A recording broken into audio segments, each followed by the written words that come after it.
प्रार्थना पत्रिका सोमवार 11/3/2024। अगस्त स्कूल एंजिलेशन संदेश इफिसियों 1:3-14। क्योंकि उसने हमें जगत की रचना से पहले उसमें चुन लिया है कि हम उसके सामने पवित्र और निर्दोष हो प्रेम में। जब आप सुबह उठते हैं तो आपको अपने कमरे को हवादार करने की ज़रूरत होती है। इसके अलावा अगर आप धीरे धीरे सांस लेते हैं और लगभग 10 मिनट तक प्रार्थना करते हैं तो आपका मस्तिष्क तेजी से बेहतर होता और आपकी आध्यात्मिकता उज्जवल होगी। दिन और रात के दौरान भी अगर आप 10 मिनट के लिए प्रार्थना करने के लिए अलग से समय निकालते हैं तो आप बहुत बेहतर महसूस करेंगे। त्रिएक परमेश्वर के आप पर आने के लिए प्रार्थना करने से सिंहासन की 9 शक्तियाँ और 3 योग प्रकट होंगे। आपको शक्ति, 5 अधिकार और 5 बाजुटन के बारे में भी प्रार्थना करनी चाहिए जो ब्रह्मांड के आने वाले युग को बचाएंगे। इसके बाद आपको ईमानदारी से 3 आंगनों के लिए प्रार्थना करनी चाहिए।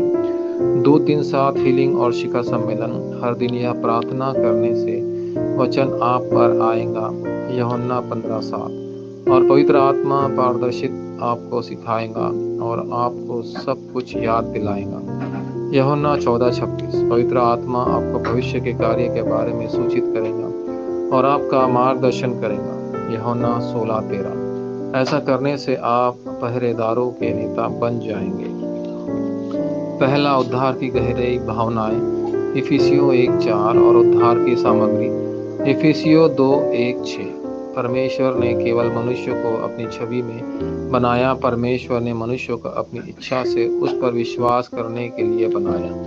इसलिए परमेश्वर ने पहले से ही सुसमाचार दिया ताकि मनुष्य, जिसके पास उत्पत्ति 3:6 और 11 में गिरने और नाश होने के अलावा कोई विकल्प नहीं था, जीवित रह सके। आपके लिए जो परमेश्वर के बचाए हुए बच्चे हैं, आने वाली सभी समस्या पवित्र आत्मा की मदद से नवीनीकरण के अवसर हैं। ऐसा इसलिए होता है क्योंकि परमेश्वर ने आपकी पिछली, वर्तमान और भविष्य की समस्याओं को हल कर दिया है, इफिसियों 2:1-2-2 और 2:6, और आपके भाग्य को, नियति को बदल दिया है। दूसरा, उद्देश्य का रहस्य है। परमेश्वर आप में काम करने और आपको सब कुछ सिखाने के लिए पवित्र आत्मा का उपयोग करता है। इसके अलावा उसने आपको आध्यात्मिक आशीर्वाद का आनंद लेने के लिए वारिस बनाया है। इसके अलावा उसने आपको चर्च का आशीर्वाद दिया जहां सभी विश्वासी एक शरीर बन जाते हैं। यह परमेश्वर के उद्देश्य का रहस्य है। तीसरा, आध्यात्मिक लड़ाई।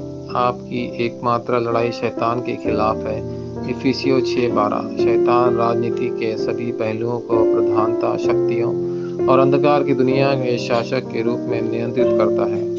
इसलिए आपको आध्यात्मिक लड़ाई में भाग लेना होगा।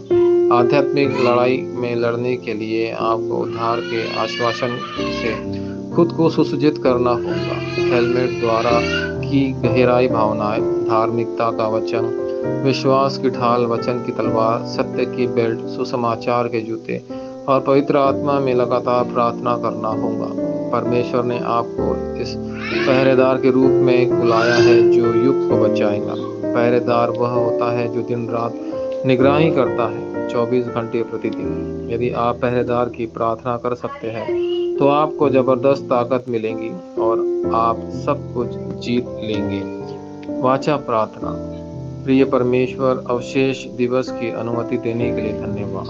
दुनिया को बचाने वाले अवशेष उठे। यीशु मसीह के नाम पर मैं प्रार्थना करता हूँ,